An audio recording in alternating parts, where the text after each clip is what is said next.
saya akan mempresentasikan tugas skripsi ataupun tugas akhir saya yang berjudul Identifikasi Kegiatan Komunitas Cari Sampah dalam mendukung keberhasilan pengelolaan sampah di Kelurahan Sungai Bangkong. Berikut ini adalah pembahasannya. Yang pertama, saya akan membahas soal pendahuluan yang berisikan soal latar belakang, rumusan masalah, tujuan, ruang lingkup materi, dan ruang lingkup wilayah studi. Selanjutnya adalah tinjauan pustaka yang dimana berisikan soal tinjauan teori dan tinjauan kebijakan. Yang ketiga, soal metodologi, dimana berisikan pembahasan pendekatan penelitian, metode analisis, dan metode pengumpulan data. Terus ada pembahasan, yaitu gambaran umum objek penelitian, ada analisis, identifikasi kegiatan, dan identifikasi pendukung keberhasilan komunitas cari sampah dan mengolah sampah, dan internalisasi keislaman, dan selanjutnya ada kesimpulan, rekomendasi, dan kelemahan studi. Lanjut, yang pertama saya akan membahas soal latar belakang, di mana di latar belakang ini Kota Pontianak terdapat sekitar 400 ton volume sampah per hari. Kelurahan Sungai Bangkong memiliki potensi menghasilkan sampah sebanyak 145,456 per kilogram per hari. Dan selanjutnya pengelolaan sampah di Kelurahan Sungai Bangkong dilakukan oleh sebuah komunitas, yaitu bernama Komunitas Cari Sampah, di mana komunitas ini unik, mereka mampu bersuasembada secara mandiri untuk mengolah sampah di kelurahan sekitar lingkungan mereka. Terus yang terakhir, munculnya tempat sampah di berbagai tempat, yang dimana masyarakat lebih memilih membuang sampah di pekarangan, lalu dihilangkan dengan cara dibakar atau ditumpuk di tanah kosong. Nah, lanjut lagi, yaitu ada rumusan masalah, di mana kegiatan yang dilakukan oleh komunitas cari sampah dalam mengelola sampah di Kelurahan Sungai Bangkong, bagaimana kegiatan yang dilakukan komunitas cari sampah dan mengelola sampah di Kelurahan Sungai Bangkong. Terus yang kedua, apa saja keberhasilan komunitas cari sampah yang dilihat dari peran serta masyarakat, penerapan sistem pengelolaan sampah dengan konsep 4R, potensi bisnis dan dalam pengelolaan sampah, dan dukungan dari pemerintah terkait. Tujuan studi ini adalah mengidentifikasi kegiatan komunitas cari sampah dalam mengelola sampah di Kelurahan Sungai Bangkong. Terus yang kedua, mengidentifikasi mendukung keberhasilan komunitas cari sampah yang dilihat dari peran serta masyarakat, penerapan sistem pengelolaan sampah dengan konsep 4R, potensi bisnis dalam pengelolaan sampah, dan dukungan dari pemerintah terkait.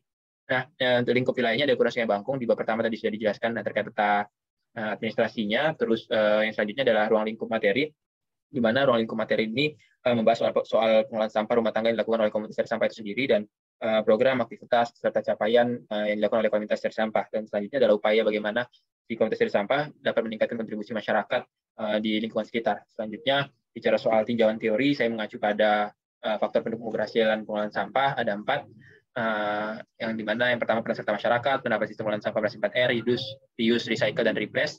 Yang ketiga, potensi bisnis dan dukungan dan pendampingan pemerintah terkait.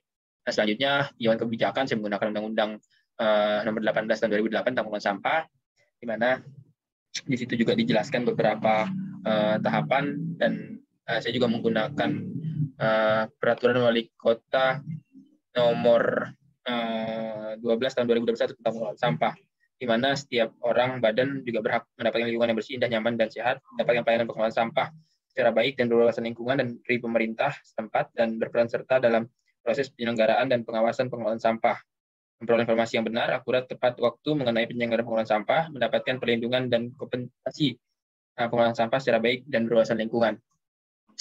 Terus selanjutnya, saya menggunakan metode kualitatif dan menggunakan analisis kualitatif deskriptif.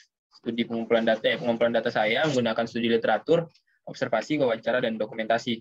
Selanjutnya lagi, ini merupakan sebuah kerangka berpikir saya, di mana yang pertama melihat dari fenomena yang terjadi, yaitu keberadaan komunitas cari sampah dan mengelola sampah di Kelurahan Sungai Bangkong, turun ke isunya, yaitu komunitas cari sampah mampu melakukan pengelolaan sampah di Kelurahan Sungai Bangkong. Komunitas cari sampah memiliki beberapa jenis usaha dalam mengelola sampah di Kelurahan Sungai Bangkong. Turun ke rumusan masalah, di mana bagaimana kegiatan yang dilakukan oleh komunitas tersebut dalam mengelola sampah, dan bagaimana faktor-faktor keberhasilan komunitas tersebut mengelola sampah.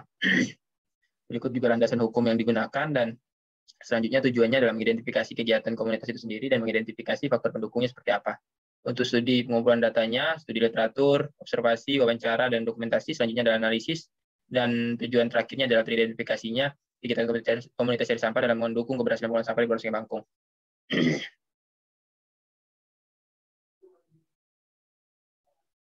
Nah, ini adalah kegiatan komunitas cari sampah. Yang pertama ada Sapa Warga, Jasa Angkut Sampah atau JAS, KOS atau Kelola Sampah, Kelas Kreatif dan Inovatif atau Kelas Kreanov.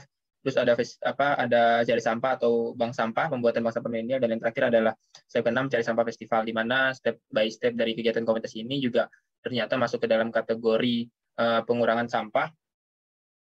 Yang saya jelaskan akan di bawah, di mana dalam analisis ini yang pertama, pola pewadahan itu masyarakat biasanya sudah ada tempat-tempat wadah-wadahnya sendiri. Terus kurir mengangkut, dari rumah-rumah tangga ataupun lokasi-lokasi yang telah ditentukan. Selanjutnya sampah itu diantar ke gudang pemilahan. Nah, kegiatan pengumpulan yang dilakukan cari sampah adalah seperti itu. Nah, selanjutnya kegiatan pemilahan sampah organik itu hari ini mencapai 29,350 kg.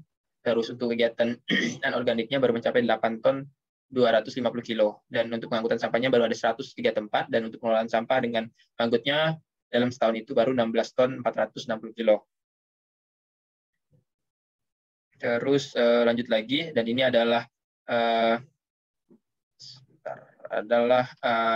sistem ataupun yang digunakan oleh komunitas cari sampah, di mana ada pewadahan, ada pengangkutan, terus sampah dipilah, terus diolah yang organiknya menjadi budidaya maggot, yang anorganiknya untuk berubah menjadi sebuah produk atau dijual kembali, dan selanjutnya sisanya dibuang ke TPA, yaitu residu-residunya. Dan untuk potensi bisnisnya ada dari budidaya maggot, ada dari jasa angkut sampah, dan ada dari penjualan sampah organik. Gitu. Next, ini adalah internalisasi. Saya juga mengutip dari hadis riwayat Muslim, At-Tirmizi dan Ahmad. Kebersihan adalah bagian dari iman, dan dalam hal tersebut sudah selayaknya kita masyarakat atau setiap individu mampu untuk berkontribusi atau mengambil peran dalam mengolah sampah. Dan sudah dijelaskan bahwa Islam itu adalah kebersihan dari iman. Dan selanjutnya adalah berbuat baiklah kepada orang lain sebagaimana Allah telah berbuat baik kepadamu, dan janganlah kamu berbuat kerusakan di muka bumi. Sesungguhnya Allah tidak akan menyukai orang-orang yang berbuat kerusakan. Hadis riwayat Al-Qasas ayat 28 surah 77. Terus mungkin